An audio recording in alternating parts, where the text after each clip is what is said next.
Welcome to Queen of Reddit. If you enjoy this video, please like and subscribe. Now, onto the video. Supervisor can't grasp doctor's order. I worked at the Mart of Walls and had a supervisor from hell. I swear she thought she was a god among paupers and peasant. She and I never really got along, and I was usually the employee sent to do all the odd jobs like greeter or unloading a truck. Well, my health has always been an issue, and one day I had a few cysts rupture on the outside of my ovaries causing internal bleeding, and my doctor told me I would need surgery. I told my supervisor and manager that I was going in for surgery and would be unable to work at all for 3 or 4 days after. They both said they hoped things went well and thanked me for telling them, and that they'd take care of the schedule. Well, the surgery went great, and after 3 days I was given the okay to go back to work with a few restrictions. I turned in the doctor's orders that say no lifting of any kind and that I shouldn't be on my feet for an extended period of time. I was supposed to sit as much as possible so the incisions would open. Again, I turn it into both my super and manager. The next day my supervisor calls me into the office with her and one of the other managers, not the one that was actually in charge of the section I worked in, to give me an attendance warning because apparently my supervisor had scheduled me for the week before, including the day of my actual surgery. I try to remind them she and my manager knew I'd be out and said they wouldn't schedule me, but she says she did no such thing and then tells me I'd been picked for truck duty, so I better run over there. I pulled out a copy of my doctor order that I'd stashed my locker and show her that I cannot lift anything. The witch had the nerve to say, "Well, you clearly can lift some things, otherwise how did you get dressed? You think I'm so stupid that I can't tell you made that whole thing up?" Before saying that if I didn't get over to the truck he'd be getting another official warning. Well, I walked over to the loading dock and noticed she hadn't followed me, and one of the other managers was supervising the unloading. I went up to him and explained who sent me before handing him my copy of the doctor orders. That manager was at least competent and sent me back out to my section and instructed me to get someone to pull over a stool from photo over to the register and take over as cashier. At this point I think all the stupidity is over and that the rest of my shift would be uneventful, and I'd take up the accusations from my supervisor with my manager the next day. I'm sure by now you can guess that the stupidity of the day was far from over.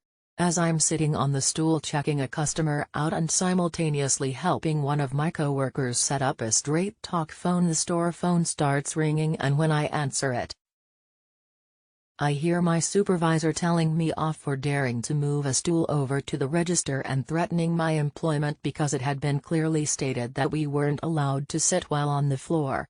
Apparently she was up with loss prevention and saw me sitting on the job. Before I knew it, the raving lunatic of a woman had marched her way back to my section and told me to get off my lazy butt and follow her because she found a task for me that I couldn't possibly weasel my way out of. The witch all but pushed me into a room where they kept overflow inventory for health and beauty. The place was one giant rat's nest of chaos, with boxes upon boxes of shampoo and feminine hygiene products stacked with no semblance of organization.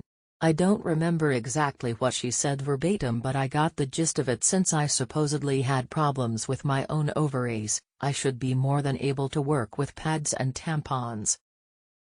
I was instructed that I was not to leave that room until it was organized, my shift was over, or I was bleeding out. I told the idiot lady again that I could not lift and wasn't willing to risk it, to which she said I would either do as I was told or I'd be looking for a new job, so I better figure something out. She slammed the door and left, leaving me alone surrounded by all these heavy boxes in an unair-conditioned room.